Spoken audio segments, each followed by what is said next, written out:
Free. Okay, welcome. And I come with a special treat. We're going to talk about hydration, but who better to talk about hydration than Carol Rubino? I'm going to let her introduce herself, but she is creating these hydration challenges. And I know a lot of people may think like, okay, water, what it's like, is it really that important? And those are the things that we are going to talk about today. So Carol, please share with the audience, what do you do, why you do what you do, and a little bit about yourself. Sure. Hi, Jenny. Thank you for having me here, and thank you all for joining us. I am Carol Rubino, and I am a certified health and yoga fitness coach working with professionals over 40 and retirees who want to address joint pain, restless sleep, anxiousness, or anxiety with a customized yoga and private health coaching program. But within that, I've also created the hydration blueprint, which is all about hydration. I've become quite the hydration nerd, just going down the rabbit hole of just really, researching and talking about and, preaching about hydration. And because it is a key component to my clients and just pretty much everybody, the whole human race needs to hydrate. That's my and so I'm a 60-year-old and just have decided to get into, coaching clients, as we get older, things start to change in our body. And so it's really important to find ways that we can, adapt and change according to our own needs and abilities. And so that's kind of my passion when I work with people regarding yoga and health coaching. So yes, absolutely. And just a sneak peek, she's going to be a guest at my podcast. We recorded it, and we're going to talk a lot about yoga on that episode because personally, I am a bit intimidating about yoga, and I share that with her. And she explained a little bit about even her approach, right? And I loved how she used functional yoga. So it's about functioning and how you're moving. But let's get back to hydration now. Yes. I know that a lot of people may think that, hydration is just about drinking water. And Carol and I know that it's not just water and it's not just any water. But I am going to share one thing that a client came back to me and said, well, hydration, if it is coming from coffee, it's okay. I don't have to worry about that. Now, there is some science out there that says that, yes, it counts for the amount of liquid that you get in. But Carol, I would love to get your take. I do have an opinion, but let's hear what you think about that. Does caffeine really dehydrate? Yeah, really not necessarily. However, it does depend on how much caffeine you're taking in. The more you take in and the less water, fluids that you're taking in, then yes, then it can become an issue. It can become definitely an issue. Yeah. Absolutely. And to me, the other aspect, because here's this client and she was really like defending, like, well, there's research out there. And then when I asked, how much coffee are you drinking? And she said, it's like, well, about 32 ounces in the morning and then another 20. And when I started adding, I'm like, that is kind of like your water target. So that's right. Yeah. It's like your water target in caffeine. And I'm like, okay, but are you really drinking water? Because it is a diuretic. It will send you to the bathroom more, right? Like it will cause you to urinate more. Yeah. But then look at the other aspects that are being affected, the cortisol levels. You're gonna have those cortisol levels probably elevated.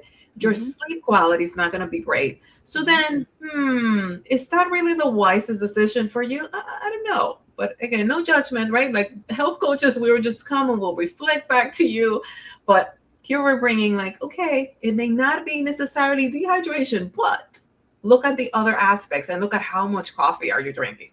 Like if it's I love coffee and I drink 1 cup in the morning, and that's it.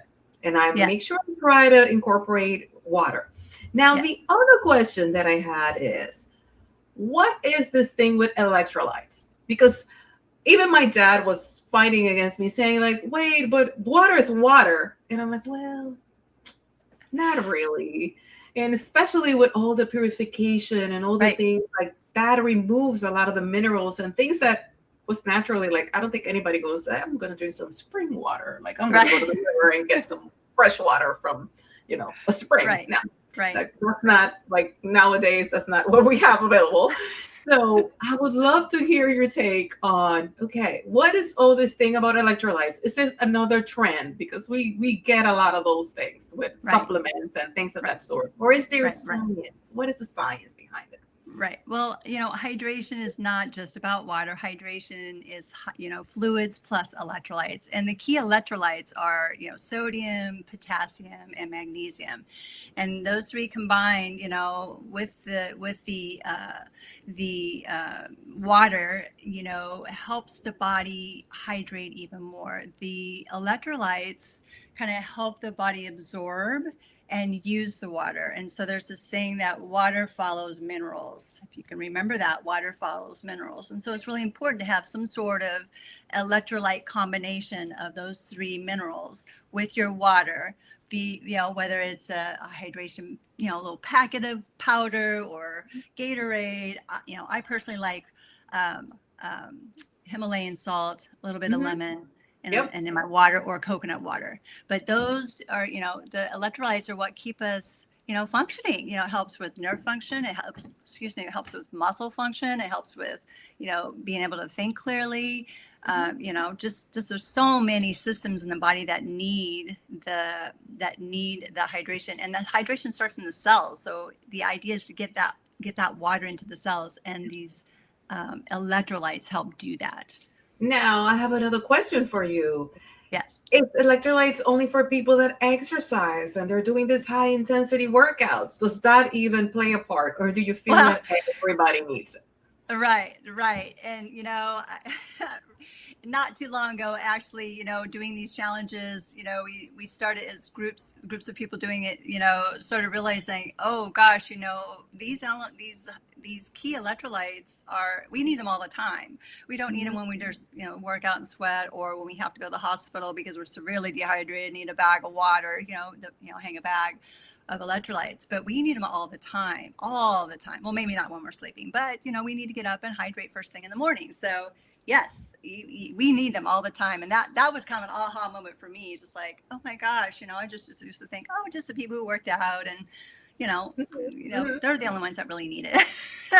Now, I'm going to add even a caveat to that a lot of people are like, first they think like, okay, hydration is not that important, right? Like, especially when I work with clients, they hyper focus on the nutrition. It's like, okay, and you have no idea how many clients I've had that sometimes the cravings, the overeating, the looking for the sweets.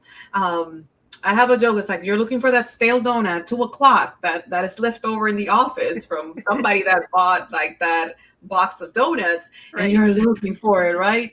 And in fact, it's your body just saying that it's dehydrated, and you're just decoding that message.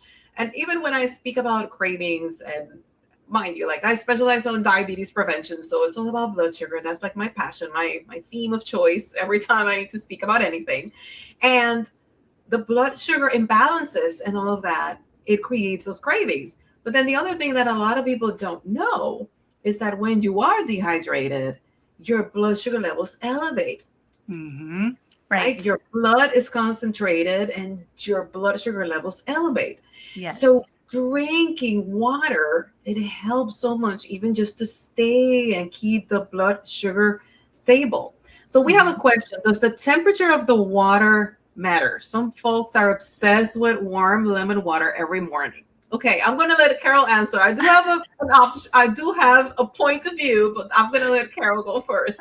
I know it's a personal preference for most people. I think room temperature water is probably the best. If you do, some people do, warm water with lemon in the morning to kind of hydrate and also kind of set their liver up for the day. So I think it's a personal preference. Personally, I know a lot of people like cold water, and I think it's a little bit harder for the body. I don't know. I think it's a little bit harder for the body to kind of process cold water versus room temperature and warmer water. Yeah. And I agree with that. I would say like it is a preference. However, just think about it this way. Your body's at a certain temperature Right. internally. So when you're getting this really cold water, your body has to work even more to use Warm it and up. absorb Yeah, that water because it has to warm it up. that's right. So having warmer or lukewarm or room Room temperature, and temperature. mind you, I'm Hispanic. Hispanics, we're crazy about cold water, right? Like if you're into tropicals, you just want ice in there. Yeah. And my parents were looking at me like funny because they will see that I will just drink the water like room temperature. And they're like, what are you doing? Like, how can you drink that? And I'm like, no, I'm actually, that was something that I had to learn. And Yeah. you will be surprised of how your body feels. Now, the lemon every morning, the lemon water, that helps your liver. It helps you detoxify. You're just coming from the night during sleep. Your body's restoring, your Hmm. body's detoxing, your body's releasing. So when you drink that water with lemon, it's like you're giving the best drink to your liver. You're Hmm. waking up your body and you're helping with detoxification. Hmm. Hopefully that answers your question. But Great um, question. great question. Yes. Now the last topic that I wanted to talk about is brain fog and energy, because that's another thing that not many people. Again, a lot of people ignore water. They're like, okay, yeah, whatever, yeah, drink some water. Like it almost feels like, really, like that's what you're going to do. And even with my clients, I'm like, I should have a goal about protein. It's a sexy macro these days, or exercise, or I need to be at the gym 2 hours.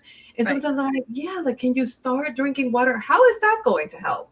So please share with me what you have found when you're doing these hydration challenges. What do you have found that is the connection between brain fog and energy and water?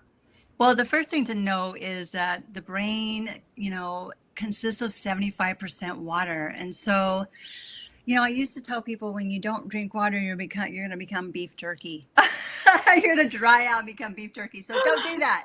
So That that's a is nice so funny. visual. Like, okay, I don't want to be like that. So, you think about the brain, if you're not hydrating and it's full and it's used to having water, it might start to atrophy possibly. I mean, Mhm, I don't mhm. know. It'd be nice to kind of, do some research on, Yeah. brain, uh, brain influenced diseases and things like that, Mhm. just to see. But yeah, and then, even 1 or 2% dehydration can make a huge difference in being able to think clearly and function clearly. So yeah, and that's the thing, in these hydration challenges, some of the issue was trying to remember to drink water during the day. Drink it before and after work is easy, but it's during the day that was the Mhm, challenge. And but mhm. they've noticed that when they did drink during the day, they had strategies to do that. We learned that they were able to be more productive. Their energy Mhm. was straight and streamlined and level. And then when they didn't do that, like they would have days when it just didn't happen, that they noticed a difference, and just Mhm. like lethargic, and I can't think, and just yeah, definitely And just the that's the statistic thing. of the brain being 75% water should motivate people to drink Yep. water. Yep. And not only that, when you tie the blood sugar, like I love talk about blood sugar. When you tie the blood sugar, if it's Yeah, elevated, your brain is not able to focus. that's exactly It does right. not focus the same, right? Yeah, So now you're having all these, you feel like that fogginess, you get moody, that's actually when you're experiencing a blood sugar spike, that I like to call it like the blood sugar roller coaster. That is like yeah, when your blood sugar levels get sharply elevated, and then you get a drop because your body starts producing insulin. right. Then you get a drop. Then you're feeling cranky and fatigued and sleepy. And now, like, not only are you dehydrated, now your body is sending you that signal that it needs energy. And guess Yeah, what quick energy is? You're going to yeah, go for the sugary stuff and the right, carby stuff. right. Typically, we don't go like, let me drink some water. And that's actually what I tell my members and my clients. I like, okay, when you feel like this, ask yourself, are you really hungry? Are you thirsty? And Right. sometimes I tell them, go grab a glass of water and wait 5 minutes and reassess. Because Yeah, sometimes you have to, instead of reacting, be like, okay, be a little bit of a detective and find out, okay, what is my body really trying to tell me? Are you Right. tired? Are you stressed? Like what is really, but most times, when you drink that glass of water, you most likely feel better and that craving goes away. Yep. Being that said, I would love for you to share with everybody. And I'm going to admit, I am part of the group. So I am going to be there because coaches need coaches. And I do struggle sometimes. There are times, and if I'm super busy, it can be hard to sustain that habit. But I do know the importance. But Carol, please share about your upcoming hydration challenge group. Sure. It's called the Hydration Blueprint, and it's a 4-week live virtual program that focuses on, the dehydration and the effects of dehydration, a lot of what we talked about today. And also then it's by doing that, then we start learning, tips and hacks on how to hydrate more efficiently. We'll learn how some mindset practices to help prioritize daily hydration, and then create and implement daily hydration habits that fit your lifestyle. And so it's all about becoming a better hydrator. And by the end of the program, you will be officially called a hydrator. And it goes beyond that because it's 4 weeks and generally takes about 66 days to establish a habit. But this just kind of lays the groundwork for it so that people can move forward with it. And then the beauty, again, I may be biased because I am a health coach, but the beauty about doing it as a group and having that accountability and Yes. troubleshooting ideas, because we Yes. all work in different environments, right? Like, and Yes. then sometimes just having a group that is talking, Yes. that we have like that similar goal, it helps so much. And Yeah. sometimes we come up with ideas, we're like, wow, I didn't think about that. Or I didn't know, I was not aware of Yeah. how important hydration is. Yeah. So, being that said, if there's one thing, Carol, that you will share with the audience that maybe you're trying to improve hydration, what would be like that one tip that you will encourage everyone to start right now, the moment that they end watching Sure. this live? The first thing you could do is start your day when you get up in the morning, start your day with 8 or 16 ounces of just water. Just start with that. You can, that would just be in addition to whatever you're drinking the rest of the day, but just start your day, empty stomach, sip it, don't guzzle it. Just, take your time and just start with that and just start to notice if that makes any kind of difference, even just in that period of time. Yep, absolutely. And that is the thing that I tell them, like, okay, like, how do you feel? Because sometimes when you understand and you notice the difference, you're more inclined to do it. That's right. So awesome, awesome. Now, thank you so much for your time. Yes, And thank you. we will put all of the information so that you can jump in. I am already part of the group and it's starting fairly soon. Carol, I believe it's next week. It is April 7th, Tuesday, April 7th at 7 p.m. Central Standard Time. So you have exactly, like, you can get started, have the support, and you're going to discover a lot of very interesting facts about hydration. So hydration is not just about water. It impacts a lot of different things. And the one tip that I'm going to leave you with is, if you're having a craving, especially at 3 p.m., right? Like here is around 2:20 in New York where I am. When you hit that 3 p.m. slump and you're feeling, okay, I need a little bit of something, grab a glass of water and wait. Mm-hmm. And if after 5 minutes you still feel that you're hungry, you know that your lunch was not really there, then grab some food. But start and get that water in, because most times it's just dehydration. Awesome. Have an amazing rest of your day, and thank you so much for joining us. Thank you. Bye.